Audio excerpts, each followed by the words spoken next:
focused on making the Pangolins more adept to survive in their world, Inadar ensured that the Guljaway would never have enough and would need to expand in order to survive, so that when they could see what was held on their small moon, they would wish only to consume.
Okay, we're live. There. Hey, what's up?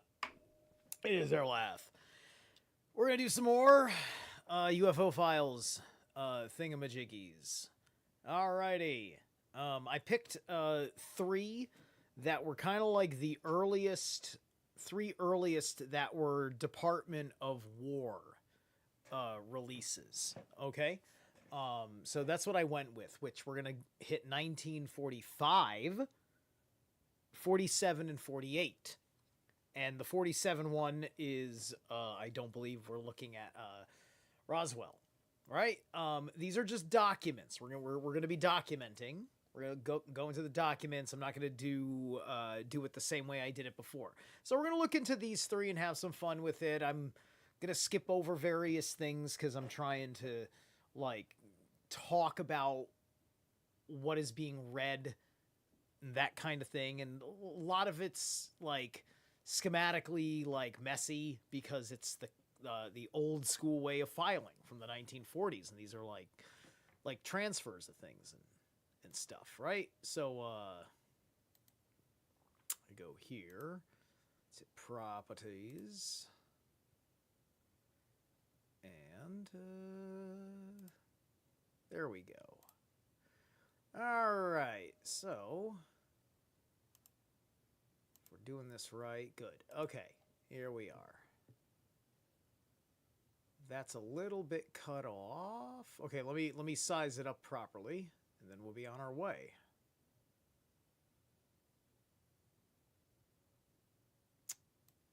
Oh my gosh. The mouse doesn't... See, it grabbed me. Right here. Can we grab it? Grab it on that side. We'll do it on that side. There we go. It's a little bit better.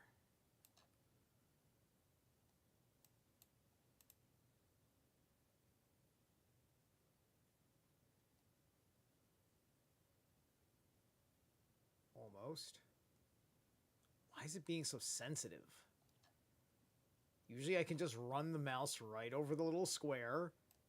There, that's what I wanted. God, that'd be so difficult. All right, that should get all the text that's on screen. I can resize things as I go. That should be fine. All right. So we can have a good look at this right here.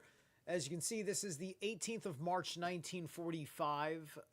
Is the front face of this copy. Very faded text here, right? There might be some sort of cleared transcript, and then some of it looks really tight like this, so we can just read that straight. So let's see what we got. With reference, excuse me. So this is, so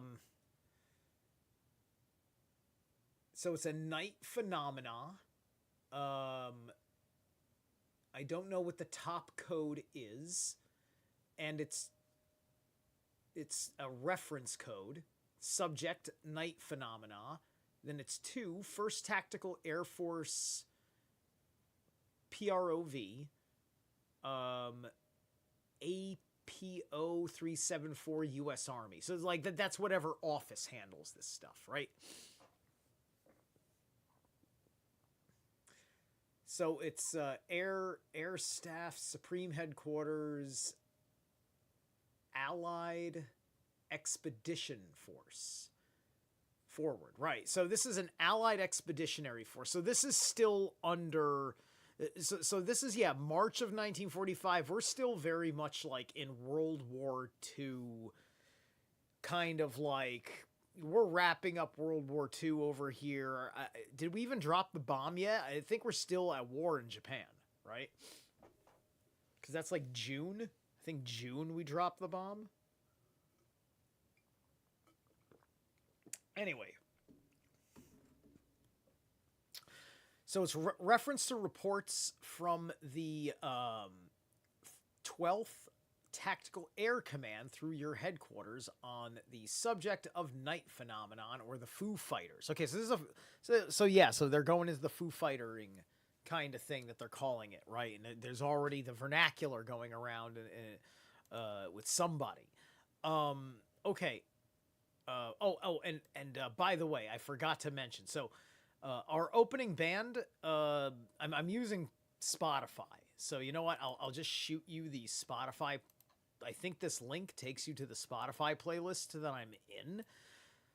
I just played a band called Elimnist, and the song's called Alien Civilization. I've seen this band live, actually. I believe they're a local band that has they have the whole motif. Hey, what's up, Tim Timony? The singer likes to play in a he's got a high detail, like latex alien gray mask, so he's kind of got a character that he plays, and it's you know, it's pretty cool. It's sci-fi. It's like sci-fi melodic death metal, I guess, is where we'd be calling it. But anyway, and further to this, headquarters letter, or even reference dated 11th February, a replay has now been received from the Air Ministry. So yeah, if we're talking, if that's the Royal Air Force, who say that bomber command crews have for some time been reporting similar phenomena, right? So, gotta understand that, like we didn't. It's very interesting, right? Like, 'cause everybody wants to talk about how, because we started nuking things, that's why these things came into the world. And I don't think that's it. I don't think that's it. I think that it is because we are in the air. I think it's because we're in the air so much by this point. In an organized fashion, right? We're really taking the reins to Aquarius and putting man in the air, right? Leading up to World War I, you had a certain level of aircraft. Leading up to World War II, you had a certain level of aircraft. The level of our ability to measure these things, our ability to notice these things. I guarantee you, we probably saw these things all the time, and we probably just said it was a bird or something. Or a balloon. And that would be it. Even if it acted really effing weird, because you're a busy person living off the salt of the fucking earth.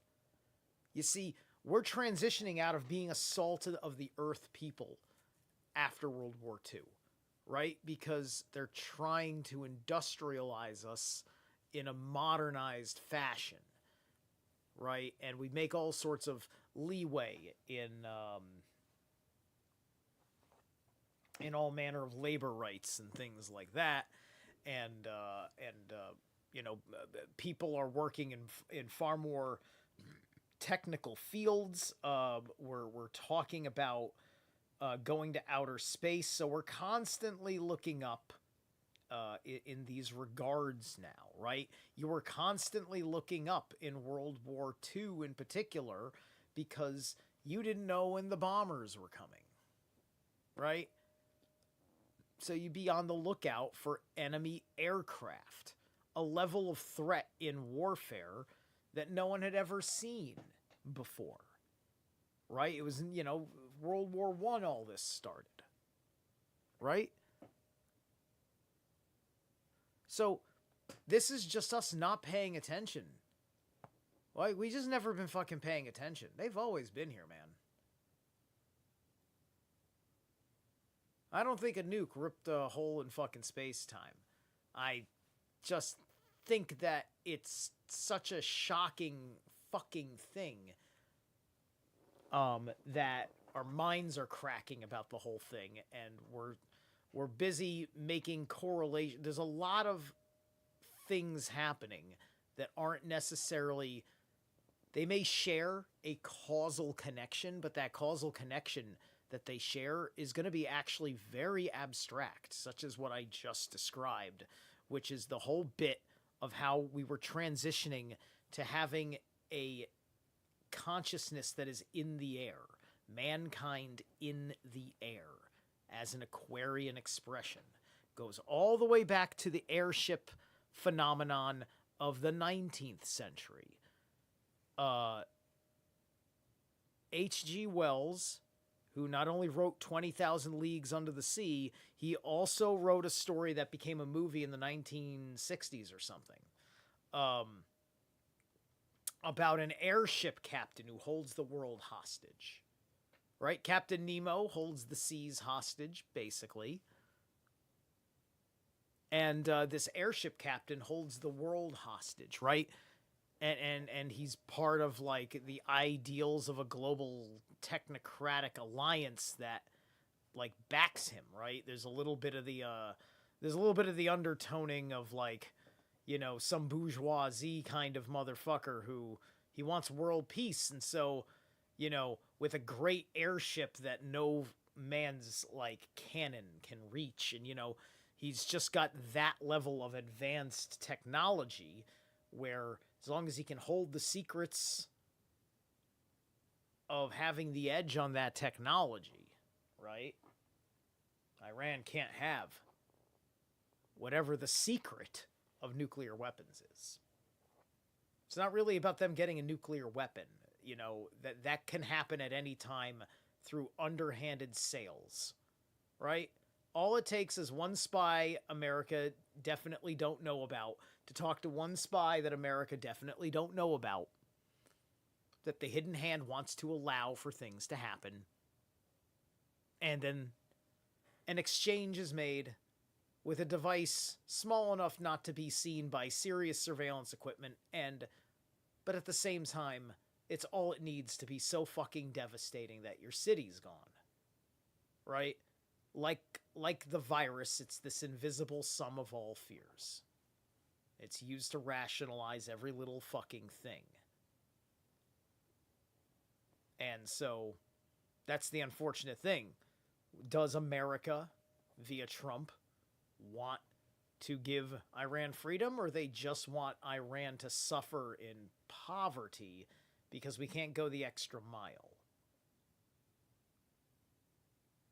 Do we want to go the extra mile? Why don't we talk about the value of the extra mile? What is the value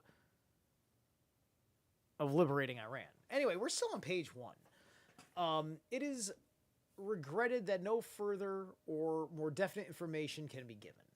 Okay. Which aircraft has been... Oh, I'm sorry. Axel for... The rest think... The rest... Flak rockets or something suggested as the most likely explanation. I can't tell exactly what that word means, but but obviously we all understand the word rocket, right? Which could mean that this is not necessarily about flying saucers, but we are talking about. But if this is about the Foo Fighter phenomenon, then we should be talking about spherical luminosities. All right, so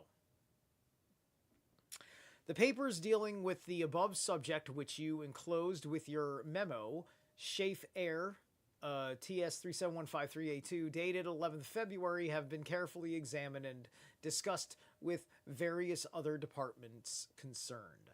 Bomber Command crew have for some time been reporting similar phenomena. A few of the alleged aircraft may have been ME 262, and for the rest, flak rockets. Flak, okay. Are suggested as the most likely explanation. The whole affair is still something of a mystery, and the evidence is very sketchy and varied, so that no definite and satisfactory explanation can yet be given. Interesting that they use the word sketchy in 1945. Good to know that word's been around in context that way. All the cool kids understand something sketch. It's sketch, man. Anyway, Supreme Headquarters, Allied Expeditionary Force, Office Assistant Chief of Staff. Okay. To where? Is this Antarctica? Is this going to be is this Admiral Byrd? Reference your letter dated 12th March asking that photos and be furnished as mentioned in our signal dated for March. This office has since been informed by HQ 9 TAC or IX TAC that the pictures of long cylindrical objects claimed by the 107th PR Squadron pilot proved to be unsuccessful. Okay, so you got the cigar-shaped, cylinder shape. The 1945 one could say it was dirigible-shaped, perhaps? They explored this idea in the Iron Skies movie. Very fun little piece of alternative history that's... A lot of people love to go with it because it was operating on certain conspiracies. I haven't seen Iron Skies 2. I'm told it was cringy, but I don't know. I should really go watch it. Anyway. All right, so then you got some other stuff here. The Signal Office. The Signal Office should be, I believe, part of the Signal Corps. So if this is the Signal Corps, then you are talking about this institution still exists. It's the infrastructure system for all telecommunications, the Signal Office. The Signal Office, the Signal Corps, is basically what Stan Lee of Marvel Comics based S.H.I.E.L.D. off of, and thus Captain America, which then gets you into aliens, gods and demons, super soldiers, right? It was all the Signal Corps. Stan Lee was fed something. Probably by the CIA. But Stan would have been doing this anyway.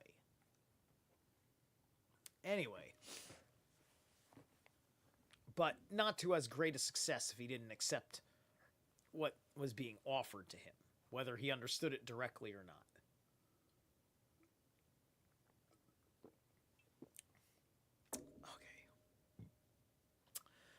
From Air Ministry Whitehall to Schaeff, forward for Air Commodore Greason something. Able X-Ray 22 4th of March. Able X-Ray 222 4th of March.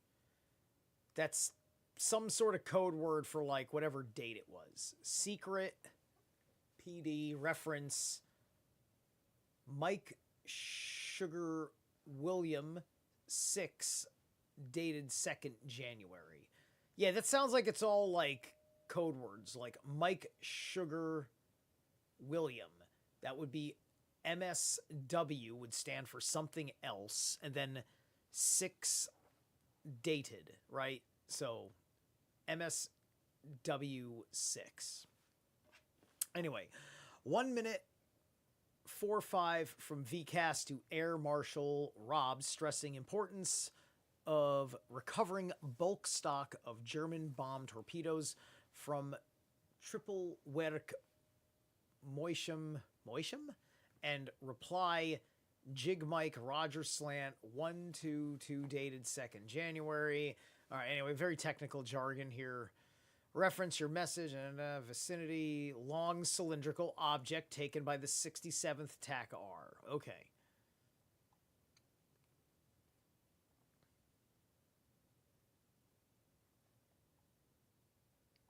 So this is an early report on like a flying cigar by the U.S. military, not associated with any secret airship sightings of the 19th century that I noted earlier, right?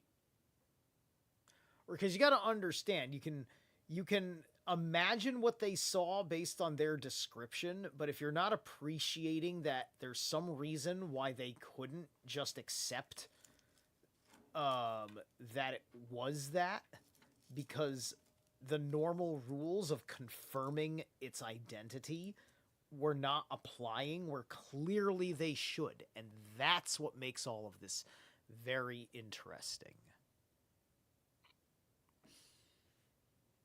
In a minute, I'm going to have to get up and address the oven as I am setting up some dinner for after this show. Pilots report the following. An aluminum-colored cylinder-shaped object about 12 feet long and 1 foot in diameter was observed floating in the air at 9,000 feet. It appeared to be suspended vertically with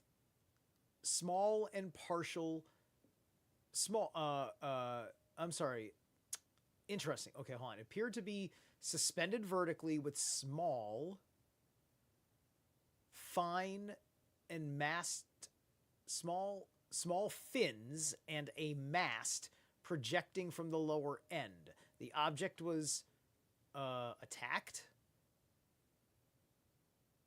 Yeah, the object was attacked and partially deflated. A red flame resulted without smoke. The cylinder did not disintegrate.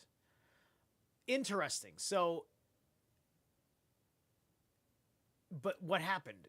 Because obviously they didn't keep the like it's a UAP. It's like they obviously don't have it, but they didn't do that much damage to it, so it must have flown off. It's interesting. There might be what we're looking at is some sort of you might be looking at some sort of secret tech that they adapted from their dirigible technology. This could be a special kind of dirigible that can do interesting things. And just to imagine like what a functioning dirigible could do, like a Hindenburg, just vertically like that, is kind of a fascinating idea to imagine. Okay, we've been at it for about a half an hour.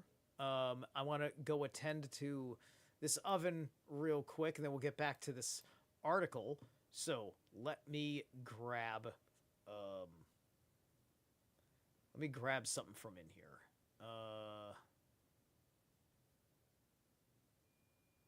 We're going to try Rise of the Devourer's Xenomorphic Contamination.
good. That was right about the kind of harmful things I wanted to subject myself to. Okay, great. Welcome back, guys. Okay, we shall go and keep on keeping on here. All right. In a few more minutes, I gotta keep my eye on it. No, see, I'm cooking in the oven something that's one of those microwave only deals. So I took it out of its packaging to put it in an oven safe container as opposed to the plastic thing that was like microwave only. And so I had to guess. I had to make sure that the timing was where it needs to be. Anyway,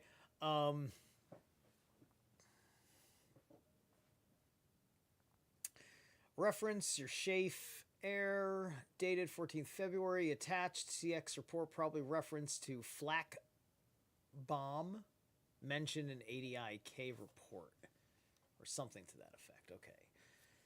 All right, headquarters, U.S. TAF, for attention of Chief Technical Intelligence.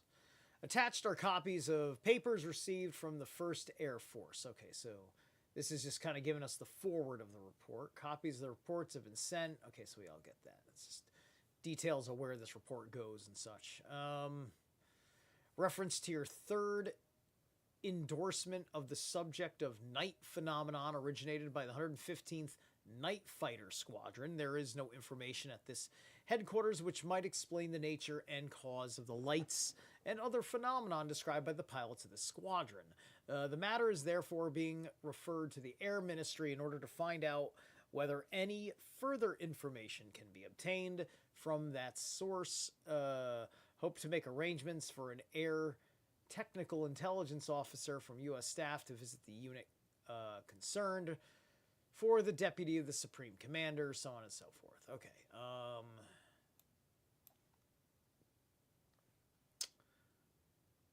me see. That's a little cut off.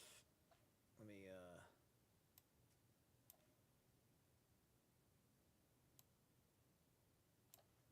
narrow it that way a little bit. This over. Okay.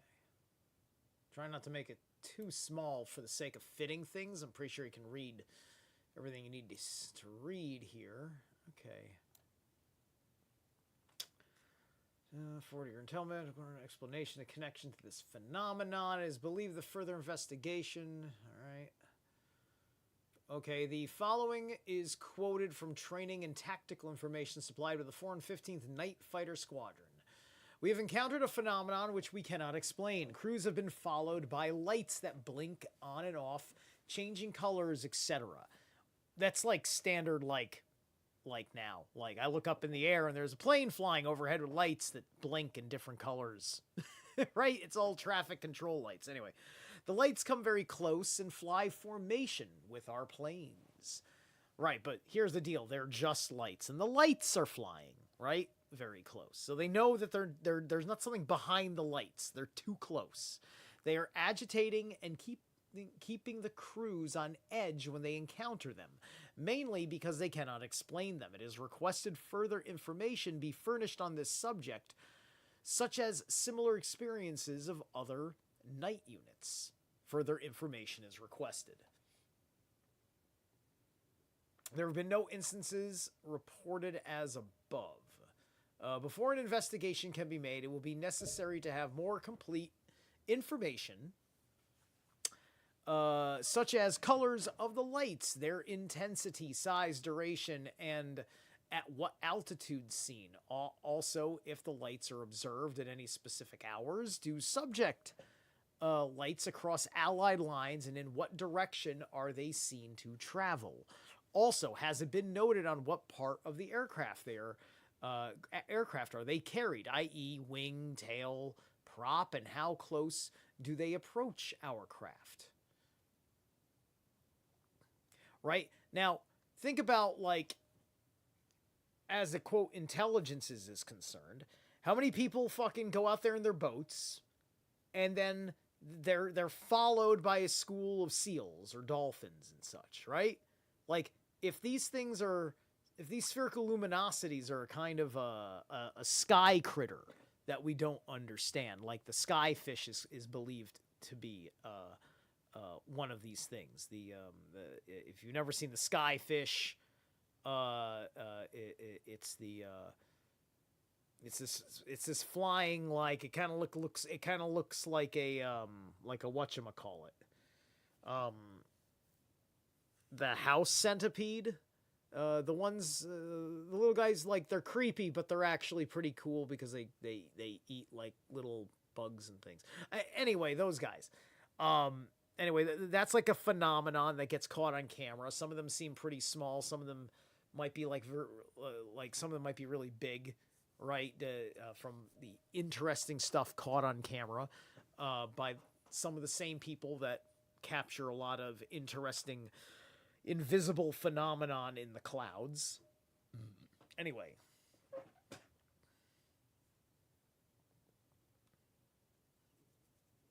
So, and of course, all of these details give us something to measure, something to test.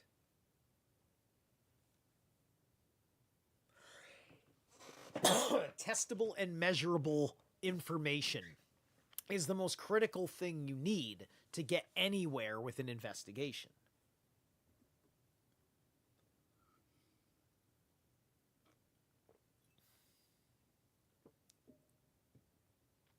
In compliance with paragraph 2 of the first industry, I suppose, the following extracts from the sorted report of various pilots who have encountered the night phenomenon are submitted for your information.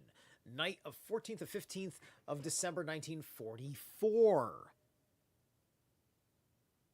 Okay? In vicinity of Erstein, V9381, flying at 1,000 feet, observed large red light at 200 feet going east at 1840 hours, traveling at approximately 200 miles per hour.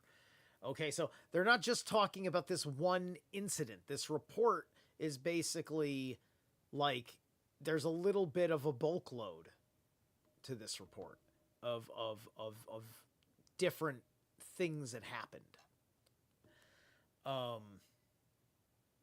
Night of the 16th and 17th of 44, 20 miles north of Brissac, at 800 feet, observed 5 or 6 flashing red and green lights in T-shape. Thought they were flak. About 10 minutes later, saw the same lights much closer and behind me. We turned port and starboard and the lights followed. They closed in to about 8 o'clock and 1,000 feet and remained in position for several minutes and then disappeared. Night of the 22nd, 23rd of December, right? Now we're in the well, we've been in the this is all happening on the solstice. This is the winter solstice. Patrolling at Angels 10 from Saarborg to Strayborg north and south of highway at 600 hours, saw 2 lights coming towards AC from the ground. Upon reaching altitude of planes, they leveled off and stayed on my tail for approximately 2 minutes. Lights appeared to be a large orange glow. After staying with AC for approximately 2 minutes, they would peel off and turn away, fly along level for a few minutes, then go out. They appeared to be under perfect control at all times. Lights were seen somewhere in vicinity of Hagana? Can't tell, it's smudged. Night of the 23rd, 24th, now we're on Christmas Eve, of December 44, observed reddish color flames at considerable distance and at approximately 10,000 feet. Right?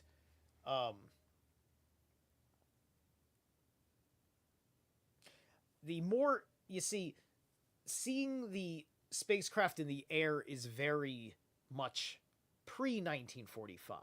But now, getting the whole bit on a regular basis of, like, I saw something come down, I saw people in there, right? It landed, people came out, people came and took other people or whatever. Like, that all became a really big deal after the war. It screams of after-war shenanigans more than it screams of all of a sudden aliens are interested in harvesting us. You see what I mean, right? So hold on a second. Let me double check. Trinity experiment. Because that's the first, like, yeah, July of 1945, right? So these Foo Fighters are happening during the wars, predating atomic anything. Nobody has allegedly split an atom yet. Okay, I'm going to take a quickie. What's this? This is under 2 minutes. So I'm going to do a quickie under 2 minutes with Alien Corpse Catastrophic Chaos.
Catch the license plate on that riff?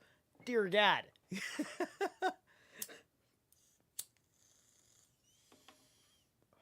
That was just this tight little psychotic little thing and cutest little instrumental I've ever heard. All right, cool.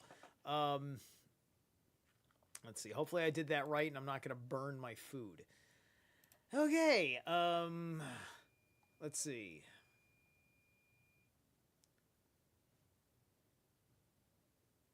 Doing a wing over and going into a dive and disappearing.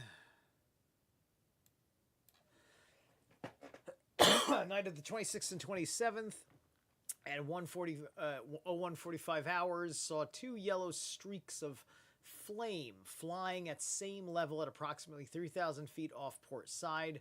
We also saw red balls of fire that stayed up for 10 seconds approximately 45 miles away after seeing yellow streaks, made starboard vector, lost altitude, and streaks disappeared from view, called GCI blunder, and asked if any EA were in vicinity. They answered no. All right. Interesting. So some of that has a more, seems more like somebody could have been testing a rocket. Somebody could have been testing like a V2 rocket or something. You know what I mean? Unless there's something I don't understand in the way they are explaining this, where it makes less sense, right? Because some of this does sound a little bit like technology that we just haven't been privy to yet, where other things definitely are only like the phenomenon that we still see today. So, night of the 26th and 27th of December 44, observed light at same altitude while in vicinity of worms. Observer saw light come within 100 feet, peeled off, and took evasive action, but light continued to follow for 5 minutes. Light then pulled up rapidly and went out of sight.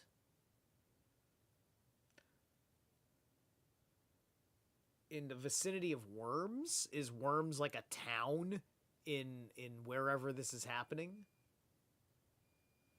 All right. On the 27th, 28th of December, while on the north heading in patrol area, noticeably in vicinity of Q1378, lights suspended in air, moving slowly and would then disappear, were orange in color. Lights appeared singly and in pairs. Observed these lights 4 or 5 times during the period. Night of 27-28 of December. Let's see. Yeah, so this is the same night. 8 miles northeast of Lundville in 1910 hours. Saw 3 sets of 3 lights, red and white, one on starboard and one on port from 1,000 feet to 2,000 feet to rear end, closing in at angle 10, pulled up to angles 8, and lights went out, called Churchman to see if there was anything in area. Received a negative reply. Night of the 30th and 31st, New Year's Eve, saw a group of lights flying through the air, 30 to 40 miles, east of base, while flying at angles 9 and 10. Or does it say? It says angels. It says flying at angels 9 and 10. So angels may have been like wingmen. That might have been the name for their wingmen, right? Or just the name of something. I don't know. Night of 1 and 2. So now we're in 45 finally. Saw Foo Fighters north of Strasbourg and north of Saverne. Night of the 14th, 15th of January 1945. Observed a large orange glow in sky approximately 5 feet in diameter in vicinity of Ingweiler at 6,000 feet at 1,200 hours.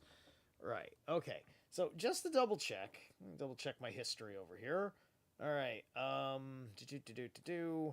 When did the Nazis lose their Air Force? All right. The German Luftwaffe effectively lost the ability to contest air superiority by early 1944. All right. So by this point, there's no Germans in the air. That, you know, so your only fucking conclusion is that it's got to be the fucking Soviet Union, the Russians. It's the only fucking conclusion at that point. Right? Because it's either North America, Europe, or the Soviet Union. Nobody else is a player in the world in 1945. China is only a couple years from its little communist awakening.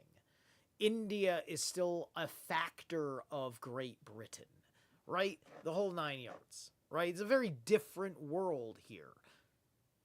So where is this shit coming from if any of it is not phenomenological? Like, like the cylinder-shaped craft could very easily be some sort of wonder weapon that they were just kind of throwing out there on a last limb or something. Or maybe the Soviets got their hands on a wonder weapon, they were playing with it over there. I don't know. They turned it on. They didn't realize how the physics worked. They didn't mean to encroach on the airspace. Now there's an incident. We're trying to sweep it all under the bus because we're all working for the globalists over here, right? And so the globalists tell the government, don't worry about it. And then the military is just like, what the fuck you mean don't worry about it? Right? Because the military has to answer to the people that are owned by the globalists. And that's how these kinds of reports turn into this if somebody knows what the fuck is going on for real. And that's the end of this report. Okay, good. Now we're going to jump into another proper break as I'm going to go and take care of things, flip over to the next file. So, what do I really want to play then? Because that was a break inside the break. It was breakception, all right?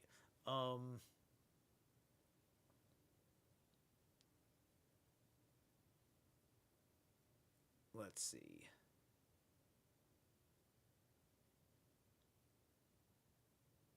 Like, I think all of these are like alien themed, but some of them seem a little bit not so much. This one, right? No, I don't want to do that one. Come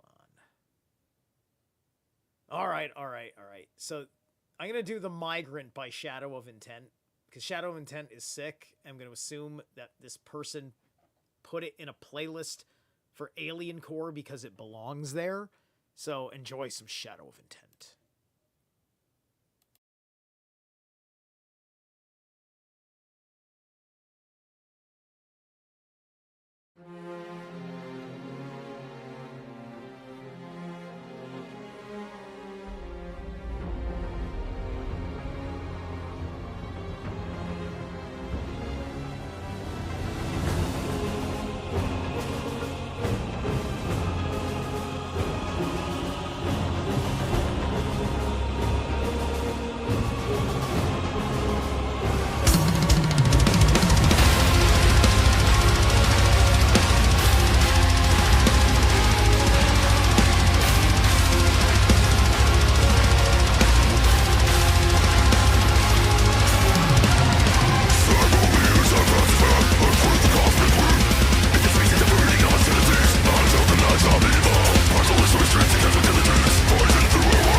All right, Shadow of Intent with what I hope was an appropriately themed alien song called The Migrant.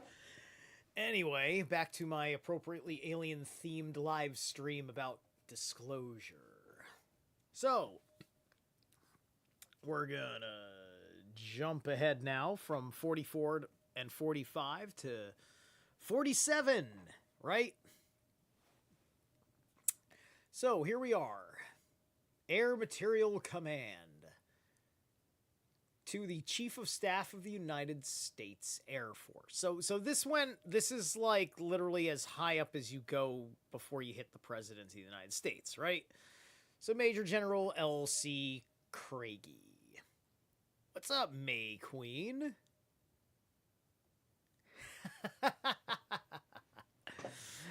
Zerilath Infinity. Oh no! The eternal that this is the penultimate of that expression of things. Infinite's a great word for other uses, right? The infinite and the eternal are kind of intertwinable concepts, and I like eternal much better. It hits harder. Anyway,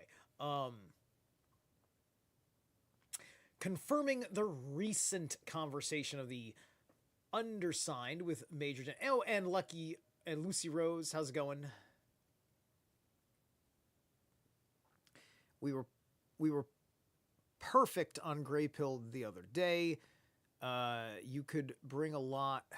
You were perfect on Grey Pill the other day. You bring a lot of good character as well as reference to what the whole crew, regard to which we're all doing.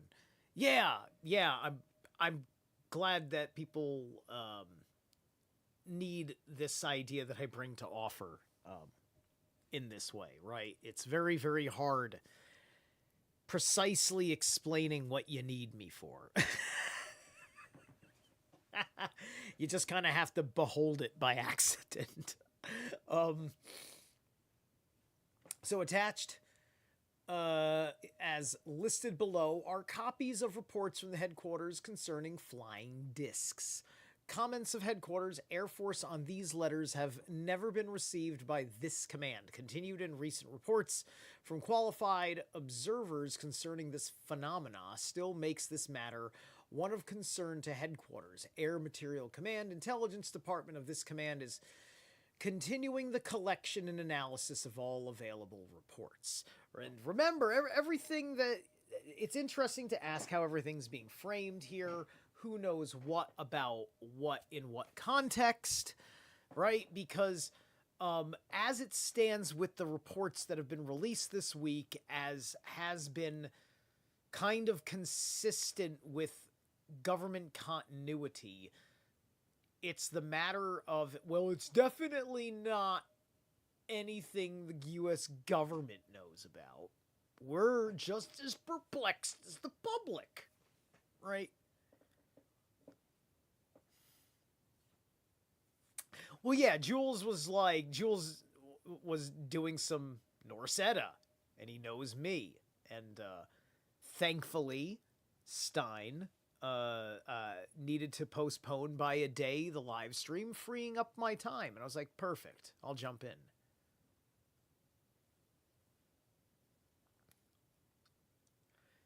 All right. It looks older to you and you can't read the date. What, on this? The date is right here. December 19th, 1947. You can see where my mouse is moving. It's right here. Okay.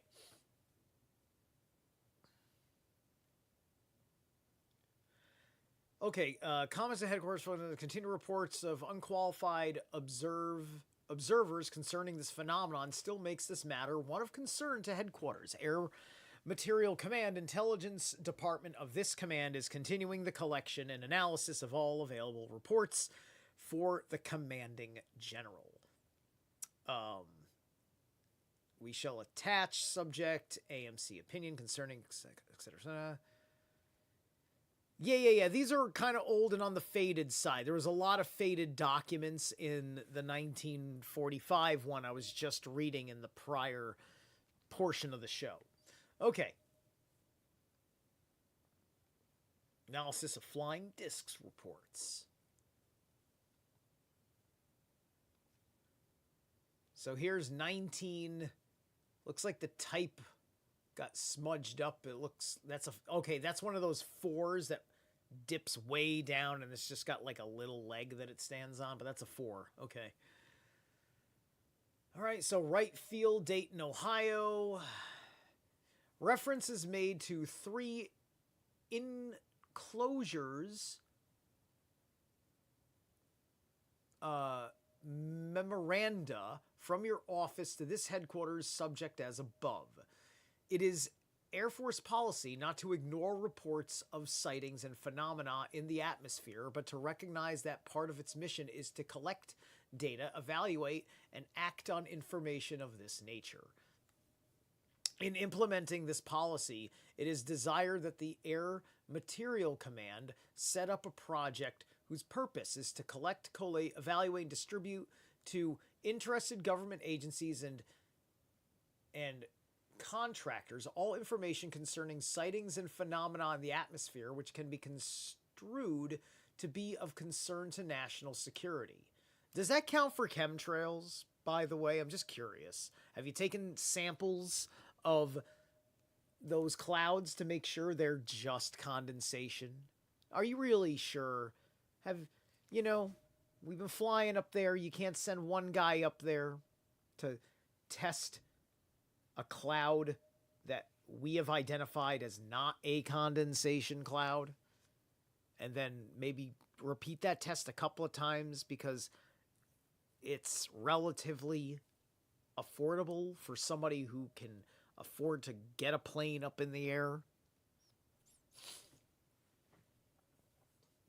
It is suggested that the activities of this project include the preparations and distributions of an initial report as recommended in Enclosure 1, and that subsequent reports be issued on a quarterly basis. Supplementary reports should be issued at more frequent intervals and should need to be the need for same be indicated.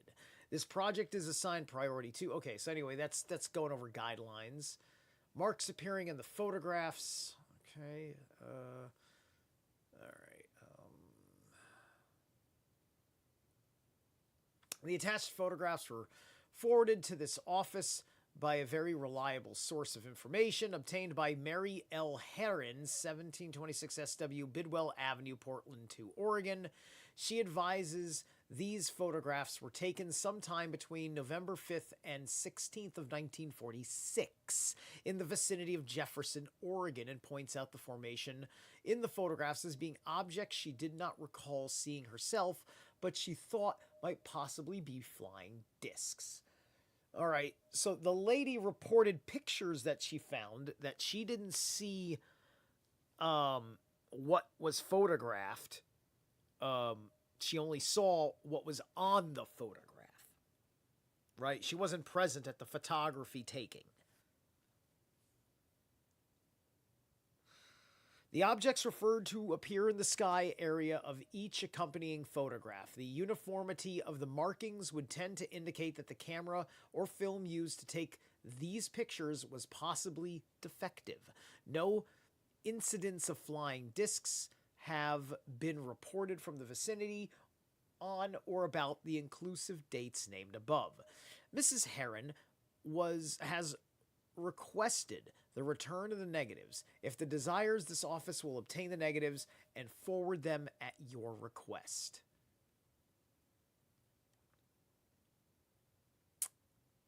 All right. The enclosed newspaper clippings are submitted for your information and comment. The incident reported in Seattle appeared in the Dayton Journal on the 12th of November, 1947, and should be followed up if possible. So, yeah, so these, okay, so like this is them also being aware for intelligence purposes of, things like newspaper clippings associated with the report. So this is what the public has seen, right? The story by Lionel Shapiro regarding the war weapons developed in Spain evidently was printed in a number of leading newspapers throughout the country. The significance of this article will be dependent upon certain essential elements for such alleged important developments, such as funds, materials, experimental testing facilities, and technological know how. The latter is supposed to be supplied by German scientists. The German scientists at this HQ indicate that no important scientists from Germany are working in Spain, and those mentioned in this article are not known to them. So, it's probably some fake news coming out of the article, or it's legitimate news and they're working on a cover up, or one of these things. But you can see what's going on in this aspect of the report, where they're not just talking about firsthand, they're also talking about public perception, public input, and keeping eye on the development of it, which is obviously what they would be doing with all manner of people like me. If possible, therefore, an effort should be made to obtain names, qualifications, or any information that might help to identify the alleged German scientists working in Spain. A brief statement was made in a recent intelligence report from HQ regarding a flying disc incident in Alaska. In September, the close-range sightings reported should render a more detailed observation on what was reported, which also suggests a follow-up. It is further requested that this office be advised as to progress being made on the plotting of all flying disc incidents to date, particularly in North America. It was understood that Dr. Carroll was going to plot these incidents, but no further word was received regarding this effort. All right.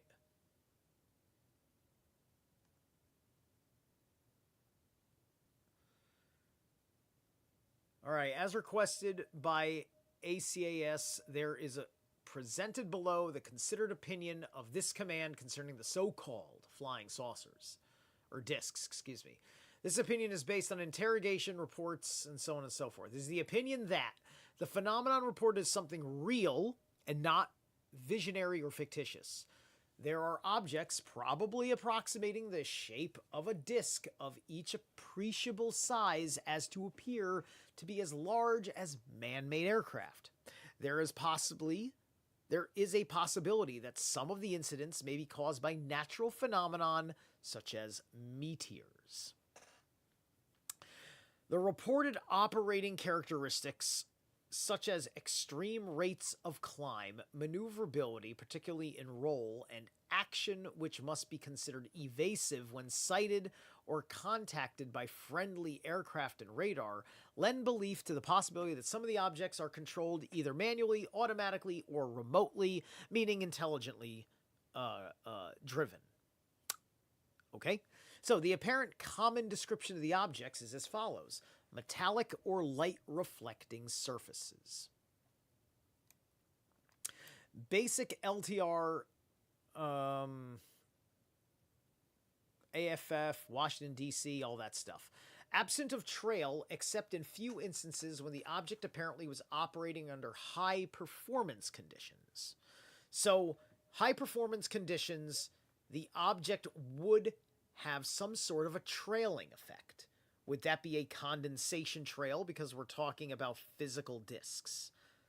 Circular or elliptical in shape, flat on bottom, domed on top. Several reports of well-kept formation flights varying from 3 to 9 objects. Normally no associated sound, except in 3 instances, a substantial rumbling roar was noted. Level flight speeds, normally above 300 knots, are estimated. It is possible, within the present U.S. knowledge, provided extensive detailed development is undertaken to construct a piloted aircraft, which has the general description of the object in subparagraph above, which should be capable of an approximate range of 7,000 miles at subsonic speeds. Any development in this country along the lines indicated would be extremely expensive, time-consuming, and at the considerable expense of current projects, and therefore, if directed, should be set up independently of existing projects. Due consideration must be given the following. The possibility that these objects are of domestic origin, the product of some high security project not known to ACAS2 or this command.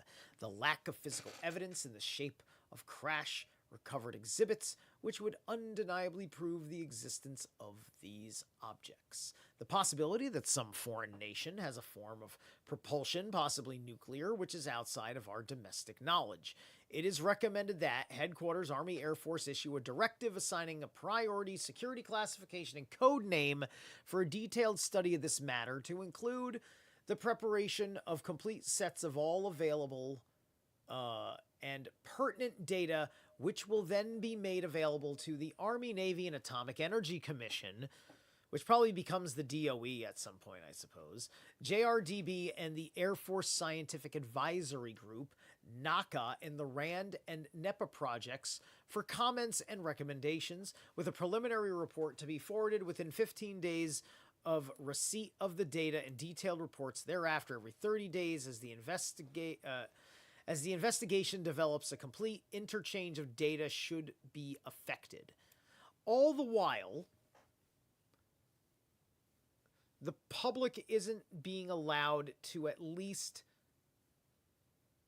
take it take their side of the phenomenon seriously, to the point where they're not even allowed to know. The public is not allowed to know that the military is taking this seriously. Right? You don't have to, like the idea that you couldn't square this circle in a way that didn't create an alarming amount of fear, right? You can expect certainly something to be a little bit off-putting on a certain level of something that you can't handle. But you don't have to draw a terrible amount of attention to it. People will do that on their own, regardless of your involvement in mentioning it. But at the very least, you can frame it in a certain way and do it in a way where you don't fucking destroy a rational, intelligent person's fucking character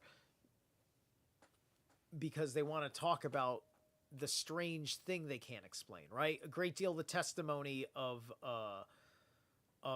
John Edmonds of Stardust Ranch is the same thing, right?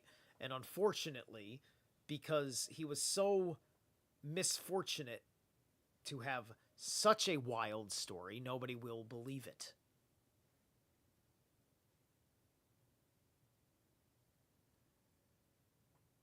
But knowing all the manner of things that I know, I guarantee you what happened to John Edmonds was ultra real. And Bruce McDonald's book he made with him is right on point as far as I'm concerned. As ridiculous as you think it is that you took out a gray alien with a samurai sword and then lost the remains. I don't care. I don't care. But then again, I'm offering a mystic's answer to things more than a scientist's answer to things. So only mystical-minded people are going to take what I say seriously, even when I bring them the science. So that's fine. I've got the edge that way. It's your loss. Awaiting a specific directive, AMC will continue the investigation within its current resources in order to move closely to define the nature of the phenomenon. Detailed session, all of its information will be formulated immediately for transmittal through channels. All right. If I'm gonna, okay, is this just a copy of the same thing?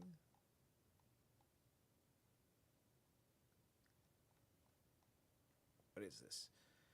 For instance, the aircraft laboratory engineer Divinity 3, this opinion was arrived in conference between personnel from Air Institute Technologies, T2 offices.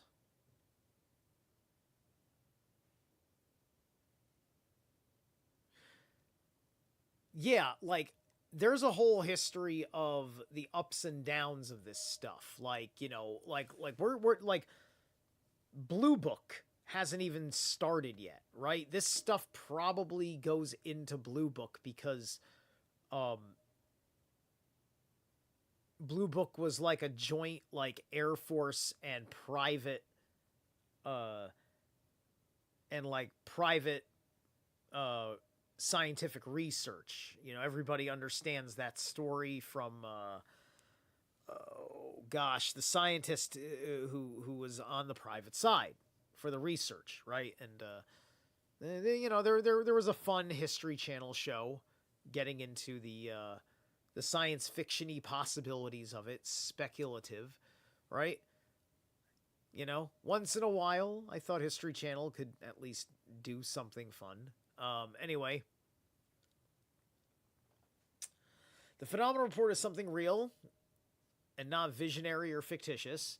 There are objects possibly approximately the shape of discs of such imperial size, shaped appears large as man-made aircraft. Evasive when starting contact. Okay, so yeah, that's kind of okay. So that's kind of repeating itself. But hold on, is that all there? Absence of trail, except in a few instances, right? Possibly these objects are domestic origin, product of some high security project not known. Okay, hold on, let me get that again. Any developments in this contrary along the lines indicated would be extremely expensive, time-consuming at considerable expense of current projects, and therefore, if directed, should set up independently of existing projects. Due consideration must be given the following. The possibility that these objects are of domestic origin, the product of some high security project not known to ACAS2 or this command. So there it's already setting up and saying, well, we're not saying it's not America. It's like, this is America telling you it doesn't fucking know if it's America because of compartmentalization. That's the bullshit. That's the bullshit, right? And so all of that falls into, and it doesn't even fall into the president's hands, right? And at this time, you know that Majestic is coming online. The Majestic network that is kind of basically the intermediary with the breakaway civilization is kind of the best way to put it, right? X-Files got a lot of things, a lot of the mythos, not the history, but the mythos in X-Files is very correct. The lack of physical evidence in the shape of crash recovered exhibits which would undeniably prove the existence of these objects. Possibility that some foreign nation has a form of propulsion, possibly nuclear, which is outside of our domestic knowledge. Right. Those are all the conclusions that every conspiracy theorist on that angle is considered. All of that is all the wide spectrum of logical and rational things, right? And all of this is eliminating the spiritual matter, right? You know, nobody is ready to sit there and say, well, these are energetic phenomenon, right?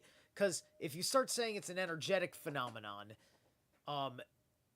and I guarantee you there's going to be a handful of religious people that are going to take that a certain way and start running with it, right? And their understanding of that would go that way. And we saw in the first thing, I already gleaned over a UFO cult that was inserted into the files. Anyway.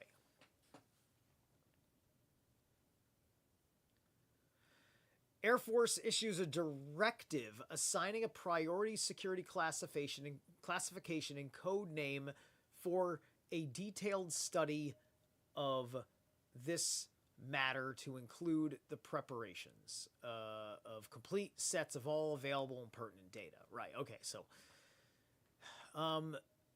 awaiting a specific directive, AMC will continue this investigation. Right, okay. In compliance with General McDonald's telephone conversation this date to Colonel H.M. McCoy, T2 HQ AMC detached herewith is a copy of a drawing entitled Loading Flying Disc, designed LD2, because of patent rights involved. Patent rights? What? What patent? Is that just because of the name? Okay, what is a loading? Let's LOEDDING.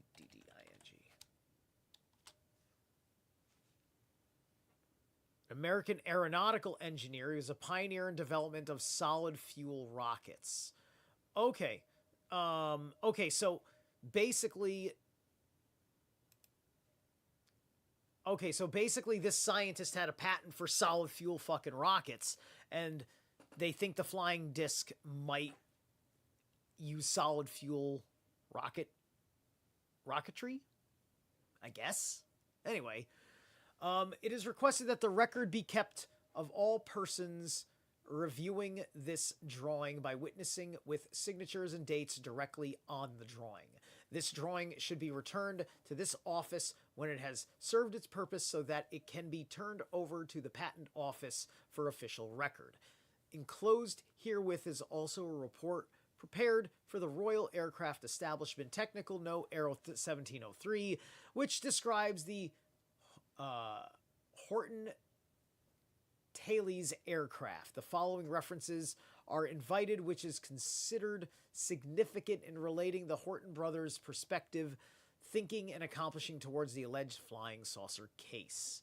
Then there's various pages here. Hey, look, this one's called Parabola. That's fascinating. You know Maynard James Keenan was in the Air Force, I think, right? Did he know? But anyway, this document should also be returned when it has served its intended purpose. A recent report from the U.S. military attaché to Moscow, dated 9th of June 47, indicates that 1,500 aircraft, directly or indirectly based on Horton 8 design, 6-engine pusher having a wing spread of 131 feet and gross weight of approximately 33,000 pounds, are being built for bomber squadron use. The Russian version, however, is jet-propelled. Reference report whose identification number is V32291S, or 8 or something. Okay, so the T2 report, the German flying wing design by Horton brothers. So once again, German wonder weapons, also enclosed herewith, may be retained by your office if desired. So they don't know, but they're like way ahead. How many times you watch a conspiracy theory documentary that says like, oh, isn't it interesting how they look like German fucking aircraft wonder weapons, right? Because probably fucking half of them are. Can't say what the Foo Fighters are, but the fucking discs, yeah, maybe. I've been thinking that for decades now. Fucking decades. But then again, they've also wanted us to think that for decades, so don't get completely latched up in it. But we do have to accept that certain things are realities that the government secretly does hold on to. There are some things. A representative of this headquarters has contacted Lieutenant Colonel Herbert C.C. concerning Mrs. Merchant's theory on the flying discs. Right, so they're, this is such a speculative time, right? And we're still in a highly speculative time. And we have all sorts of interesting sciences that are suggesting all sorts of things now because, we have the science that backs up interdimensional, and that's been going on between all these various hearings. Okay? And that's been part of the reports of how things like the tic-tac work. You ought to read the late Sean David Morton, Dr. Sean David Morton's Sands of Time, where he talks about the Corvette. The Corvette is a little, it's the little fighter pod type, and, it has an anti-gravity field, and that anti-gravity field has a time dilation.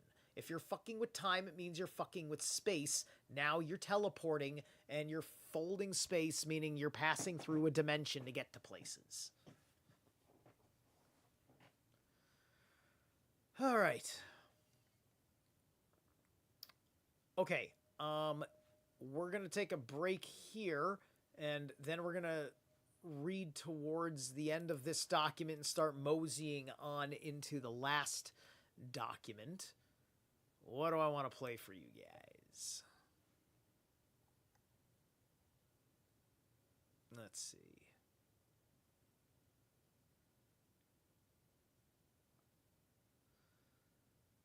All right, we're going to do Spire of Lazarus with Sunlight Covenant.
So, I think I did pretty good on my mac and cheese. It's quite delicious.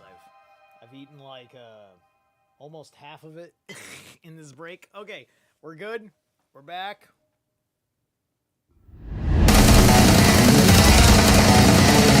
Sorry about that. Okay, that sounded ridiculous. All right, so we went from Spire of Lazarus and the Sunlight Covenant to Legacy of a Lost Aeon, Orbital Dissection. Okay.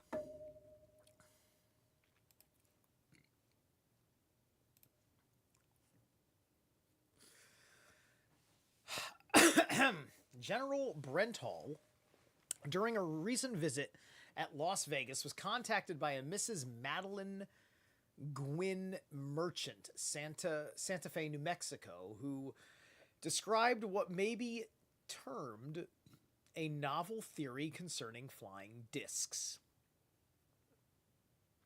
Okay.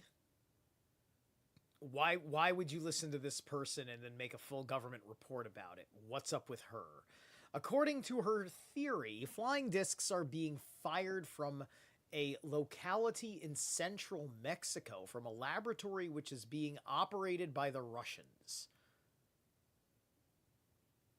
Okay. She claims they are being aimed at the United States for the purpose of sighting in on important atomic energy and aircraft installations.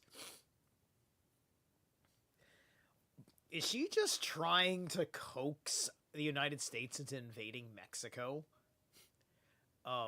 General Brentnell states that he does not have any further interest in an interrogation of Mrs. Merchant since it is not an engineering matter.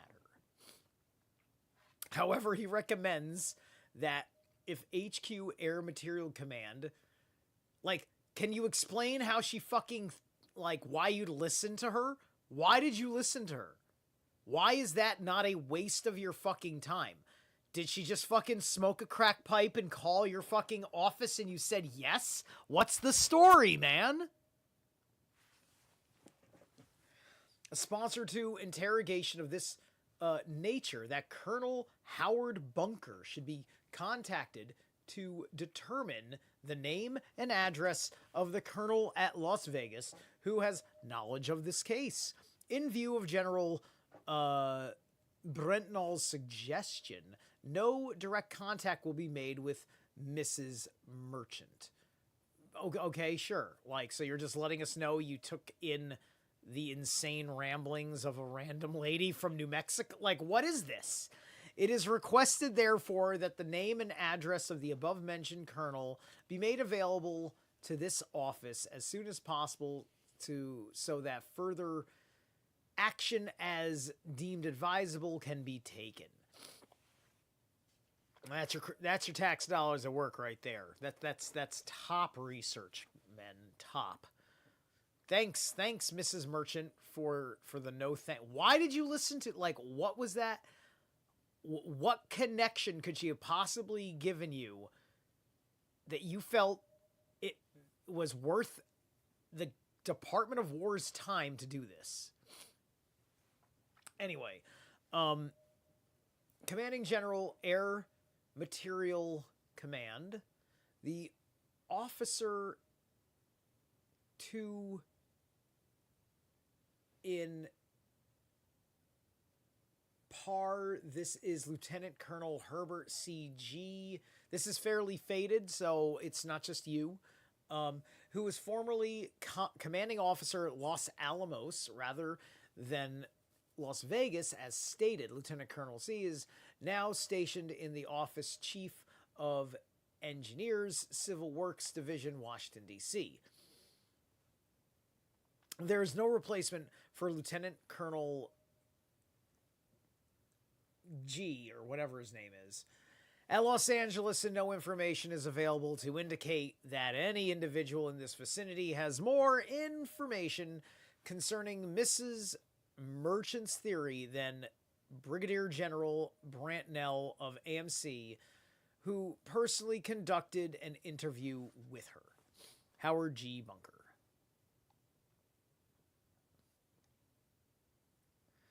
Department of the Air Force, Washington, D.C., Commanding General Air Material Command, Wright Field, Dayton, Ohio. Attached here, too, is information requested basic letter. Flying Saucers, Dominating General Air Force. It is requested that this office be furnished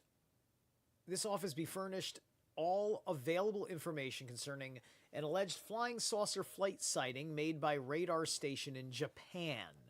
This incident was mentioned by Dr. Charles Carroll during a conference in Brigadier General Schulgen's office, attended by Mr. A.C. Loading, T2 representative, on 5th of September 1947.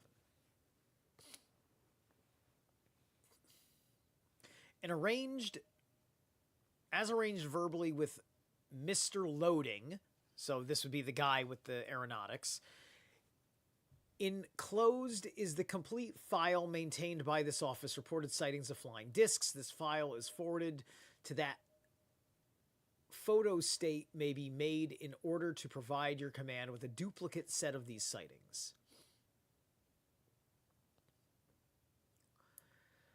When photo stating this material for your purpose, it will be appreciated if one extra set is made for this office and returned at the same time the originals are returned. This file and duplicates should be returned as soon as possible to this headquarters. Attention, Air Intelligence Requirement Division's Collection Branch. From a detailed study of certain reports observed on flying saucers selected for their veracity and reliability, is apparent that several aspects of their appearance have a common pattern. All right, so here's a bunch of conspiracy theorists using pattern recognition cognition on taxpayer dollars. How dare you be intelligent in the government? All right, anyway. Let's see here.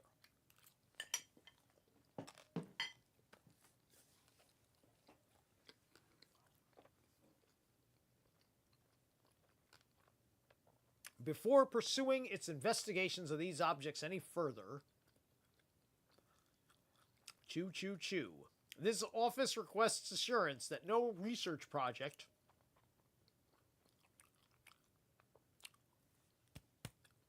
of the Army, Air Forces, at present, being... There's like a hole punch in the document. Being,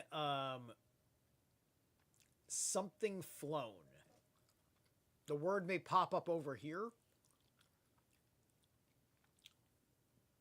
I want to say that's the word jet, because this may be involving Mr. Loading and talking about jets, and has the following characteristic, and that it may therefore be assumed the recent flying saucer mystery is not a United States origin.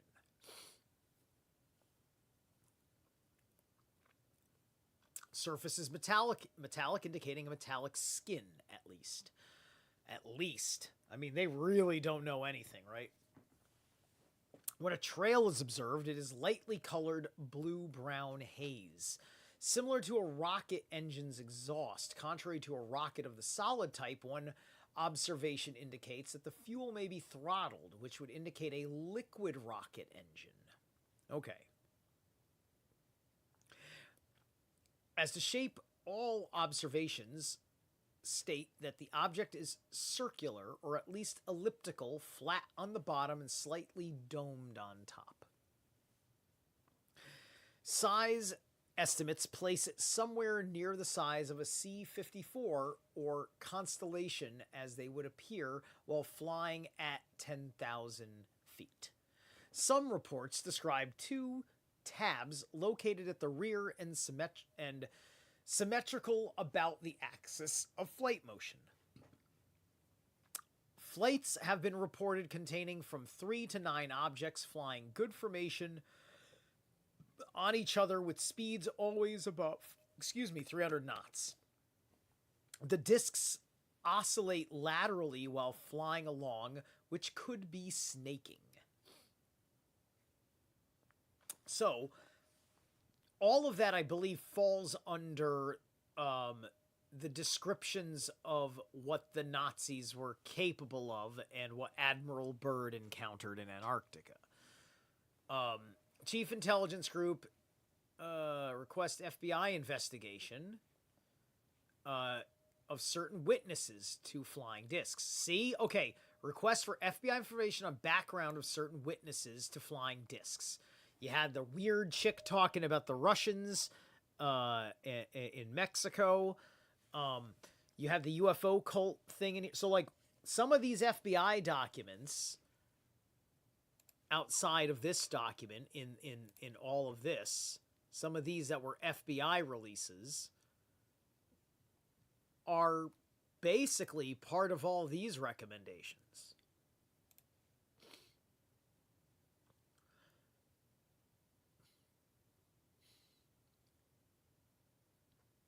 All right. Army Air Force has no research project with the characteristics described in comment number 1. Right, so that's just the Air Force at the end of the day saying, well, definitely not us ourselves. All right, so that's the end of the 1947 document. This is the 1948 document. Right, you got the Sputnik thing, right?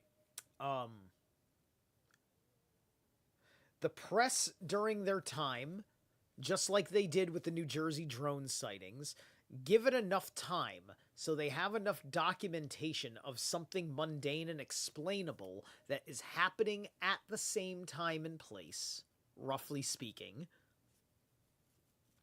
Use that as your collected body of evidence. Limit the scope of the investigation, which is what Mueller was always investigating under, and any other special prosecutors and counselors and internal corruption auditors and all these people. Limited scopes. It's all limited. They're not real investigations. It's just investigating within the place where already something was found to say, is there any more here? Which means they're only investigating places that have been tampered with. So,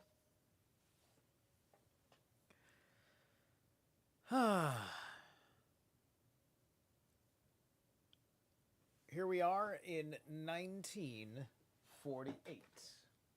Gonna take a few more bites.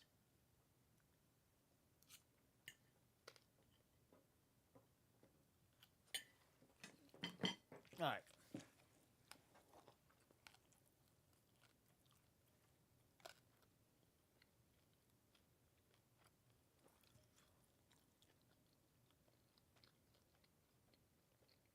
All right. Chew. Okay. So, in compliance with a certain letter about flying discs, yada, yada, yada, to the headquarters, Special Agent D.K. Brown, Federal Bureau of Investigation, Cleveland, Ohio. This, excuse me. This headquarters has no further information, is not initially any investigation in association with paragraph 2 ADC letter 45.5. Any additional information received by this headquarters will be immediately forwarded to your headquarters. Copies of report have been forwarded to HQ Air Material Command and HQ Air Defense Command as directed in above mentioned directives. So we got Hobson, Ohio, night of the 8th of May. A lot of Ohio going on here for some reason too, right? Weather of the time, unknown by this HQ. They didn't know what the weather was like on specifically in Hobson, Ohio, the night of the 8th of May in 1948. They don't have a weather report in 1948 from Hobson, Ohio. That's not... there wasn't a fucking newspaper in the area? I mean, are you just saying, oh, nobody was there to comment on the precise clarity of the sky by eyewitness? That was a report that you could find. Okay, anyway, fine. You don't know what the weather was like. Names, occupations, addresses of witnesses, addresses of Ben Roop, New York, Central Systems Inspector. Okay, all this stuff. All right, so we're all right. Diameter from the ground level. Okay, hold on. Object sighted, number not known. This headquarters shape round. Appears 9 inches in diameter from ground level. Okay.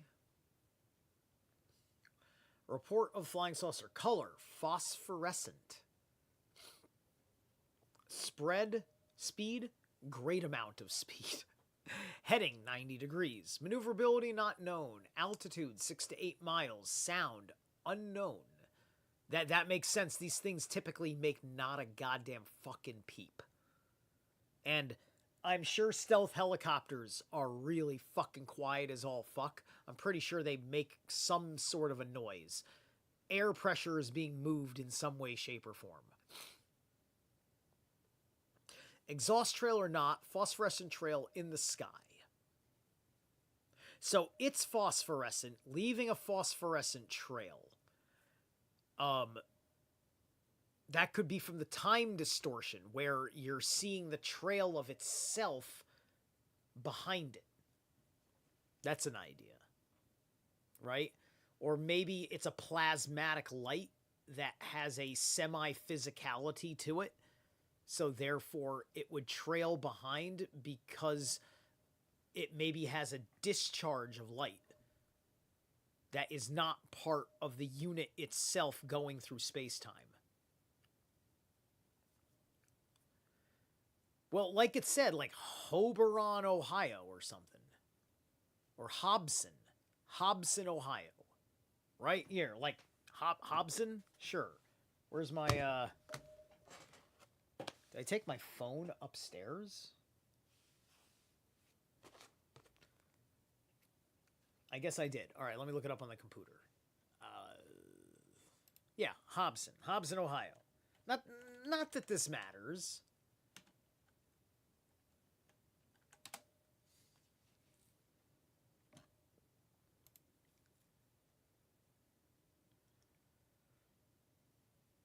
All right. There's the Hobson Freedom Park, Hobson Library. Where are we at here? 1 and 2. So that's probably this one over here, north of Ohio.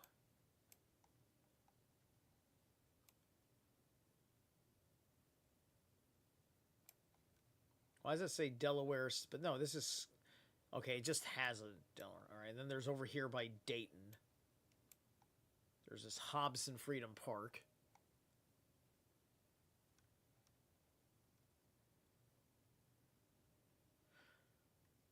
I mean, it's not... It's actually... There really isn't a city popping up. Is it a county? Is Hobson a county? All right. Well, it must be near Dayton. Anyway.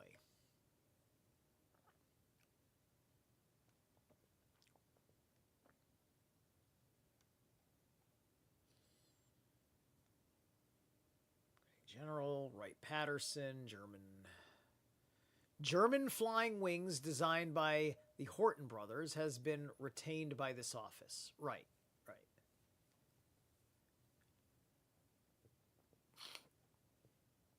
And I mean, eventually the U.S. government makes the B-1 fucking bomber, so we all know that they at least went to task with the flying wing. What a fine aerodynamic design this is. We'll take it. In compliance with General McDonald's telephone conversation, this date to Colonel M.H. McCoy, T2, attached.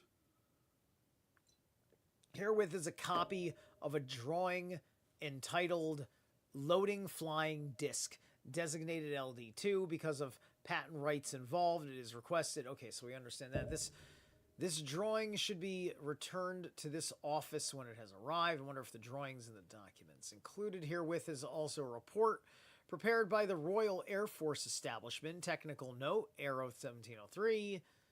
All right, this looks like copies from the prior files.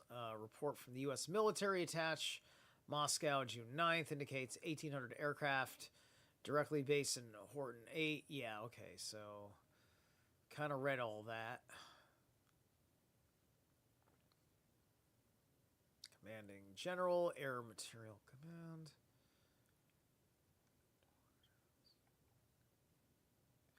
Forward in accordance with paragraph 4. Material, Wright Patterson. It's all filing pages.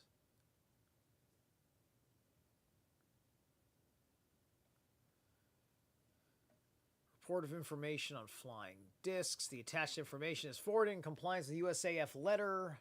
Subject reporting on information on flying discs dated 6th of February 48. Flying discs, Commander General, by command of the Chief of Staff.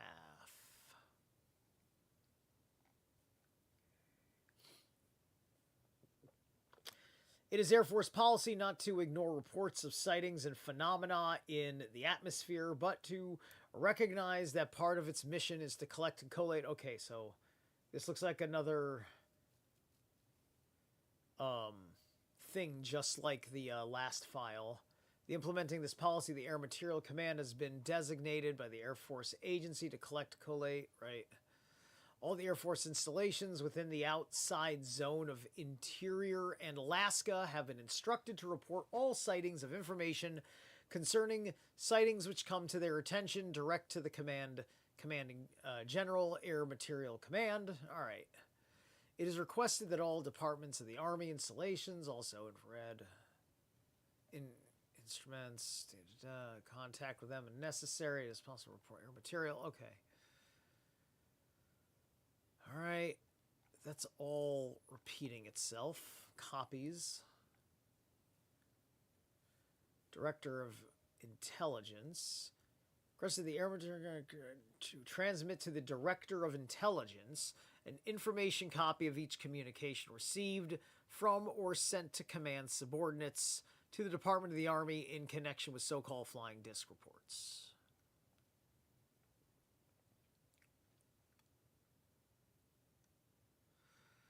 Incident report 9th of March 48. This headquarters per telephone call with Sergeant A.M. Larson, Sheriff's Office of Bakersfield, California. All right. Observations by Mr. Lee Buckner, Bakersfield, California, of two objects falling to Earth from unknown source on the 5th of March 48 between 1610 and 1655 hours. Description of objects similar to falling aircraft with smoke and debris trailing. Observation made at Bakersfield with object sighted southwest towards Buena Vista Lake, California. Observations by Mr. Dino, employee of the Pacific General Electric Company, Bakersfield, California, of two objects which fell to Earth from unknown source north of Bakersfield, California, 8th of March of 48. One object seemed to be on fire with red and black smoke trailing behind. Informant Larson stated that searching parties, aircraft, and rescue units have made numerous attempts to locate these reported objects without success. Investigation of incidents has been initiated by this headquarters. Reports will follow.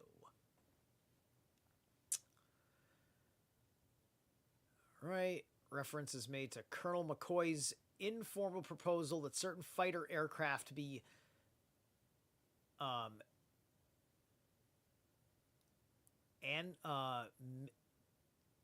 maintained on a continuous alert status. Be maintained on a continuous alert status within the zone of the interior to aid in gathering information on flying discs. This proposal is considered unfeasible for the following reasons. The outlay of aircraft and personnel would be too great in retaliation to the results obtained.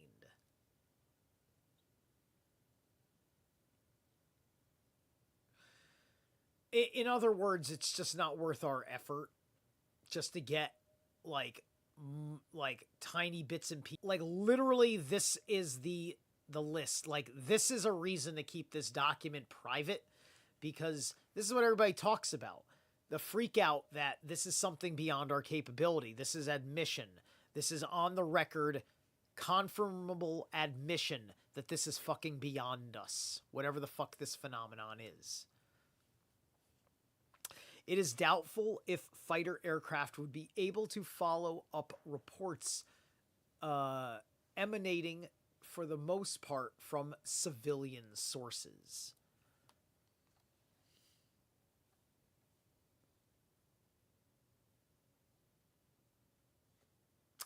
All right. Let's see. It's 10 o'clock. We're going to do one more song. And then after that, we should be able to play the whole rest of the show out. I'll read the rest of everything. In the meantime, let me take a look down here and see what we got.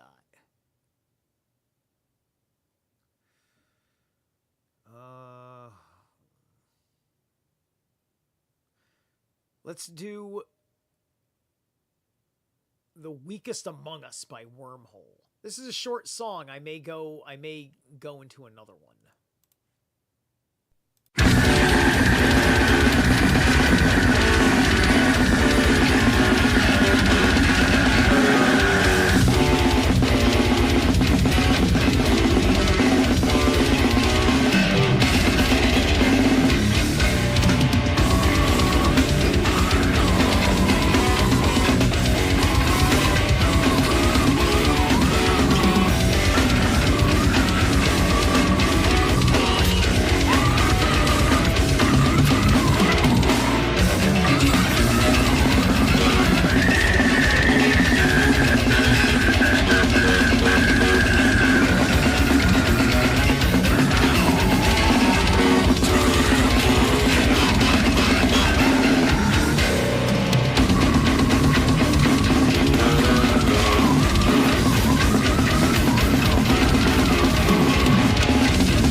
etheric outro there.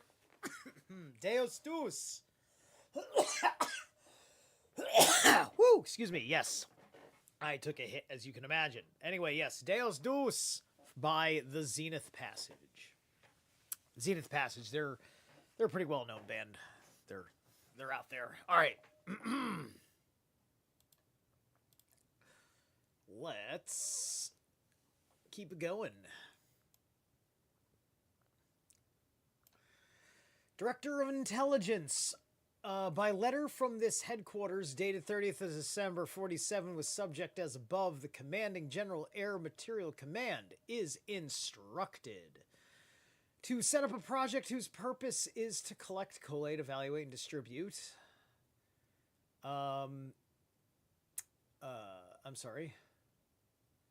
Distribute to interested government agencies and contractors all information concerning sightings and phenomena in the atmosphere which can be construed to be of concern to the national security.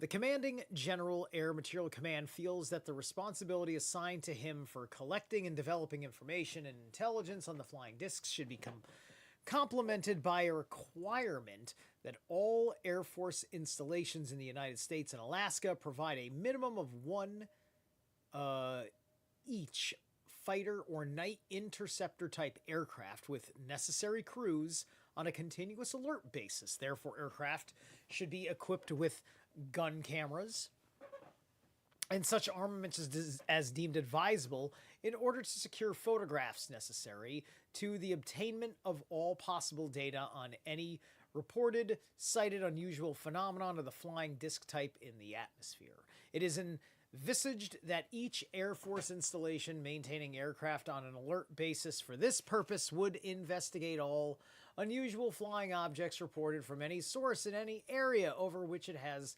cognizance. Such a program would obviously require a detailed standard operating procedure in the preparations of which Air Material Command should cooperate.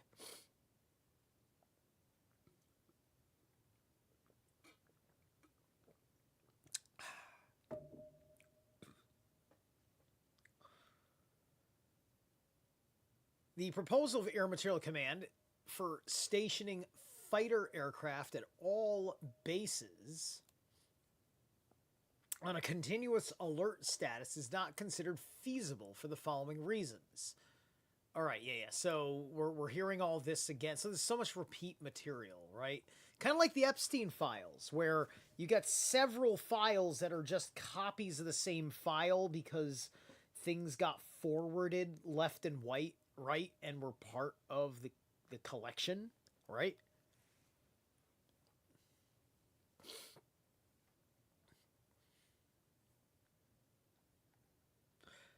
I mean, look, we'll see, right? Let's see what kind of files get released next week. Does each drop have an order of magnitude of what the fuck, right? Do we eventually get pictures of corpses? Do we eventually get, pictures of debris, right? Like, will there be anything new? Will there be a document in context to something that's already in the public domain that clears up something?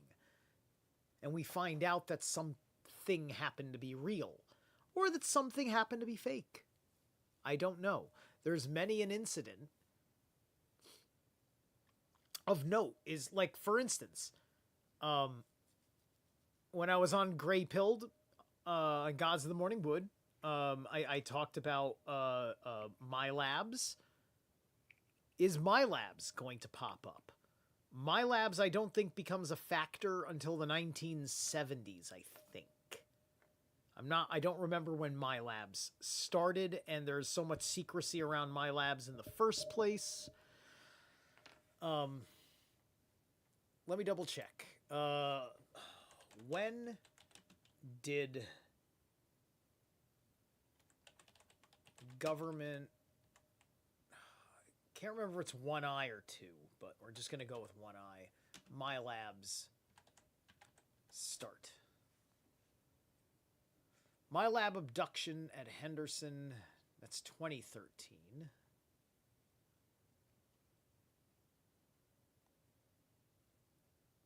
My lab could be evident that secret military task force has been operating in North America since early 80s. Okay, yeah. So they're thinking they came online in the early 80s with my labs. And thus I would say that a pre-version of my labs probably existed in the 1970s. Let me make sure, because I wasn't 100% sure if it was 1 or 2 eyes. I feel like maybe if I do 2 eyes, it'll change the military abduction. We'll go a little woo. I'm gonna go to the Ascension glossary. All right, we're gonna woo this answer a little bit. Why the hell not? I appreciate the Ascension glossary popped up in my DuckDuckGo. Okay, what is MILAB? This is short for military abduction. One level of MILAB is deceitful military operations performed to convince targets of the operations they have been in an encounter with extraterrestrial beings, which was actually staged ploy. Other MILABs are legitimate alien abductees that are kidnapped, trained, and utilized as deep black operatives by elements of the military intelligence community for a variety of purposes, including the secret space program. All right. Where's the history of MILABs? DARP. Okay, here we go. There are a number of military programs that are running in parallel training. Enforced in section of MILABs. Defense Advanced Research Project Agency, DARPA's agency from the U.S. Government Development Emergency. DARPA was created in 1958. Okay.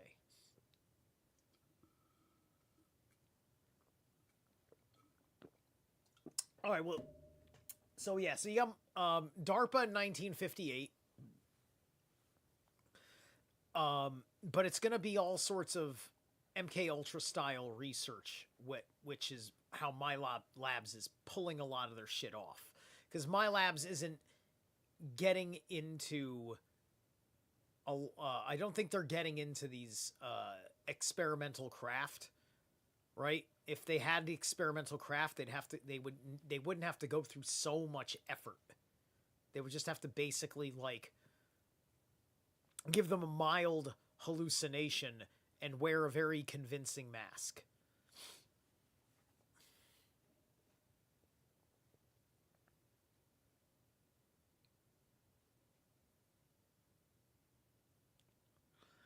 All right. Include a summary of the 10th Air Force resident agent at Houston, Texas, covering a report of flying discs received by the FBI office of Houston, Texas.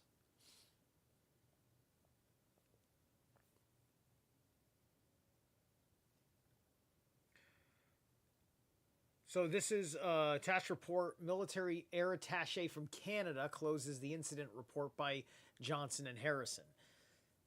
And probably a report like this is well known to Paul Hellyer. Paul Hellyer's, I'd imagine, has probably discussed something along these lines somewhere in his testimonies. Attached for your information is copy of collection memorandum number 7, which was forwarded to field collection agencies for action on above subject.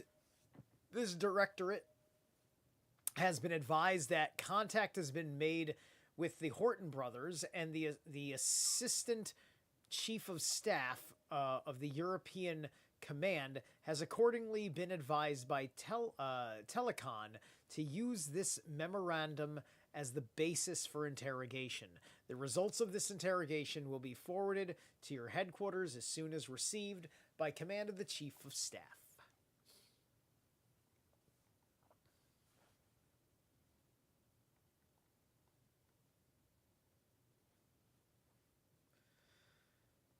All right. Matter pertaining to your command. All right, Lucy, you're heading out. Cool. As you probably can't see, this is like literally, this is the last page right here. That's the last page of the article. All right. So we're at the end. Excuse me, Donald Springer and executive. So this is kind of like closing credits right here. Nothing really to read. Okay, that's good. All right, so that's good for tonight. I would say that that's it for for tonight and what we're doing in any kind of coverage of the UFO files. Okay? I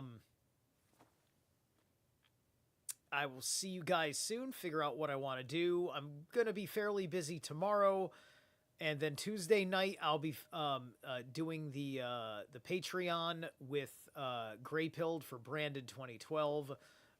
So you'll want to join the Gray Pilled Patreon to catch that episode of us doing the watch and commentary or whatever, however the game goes down.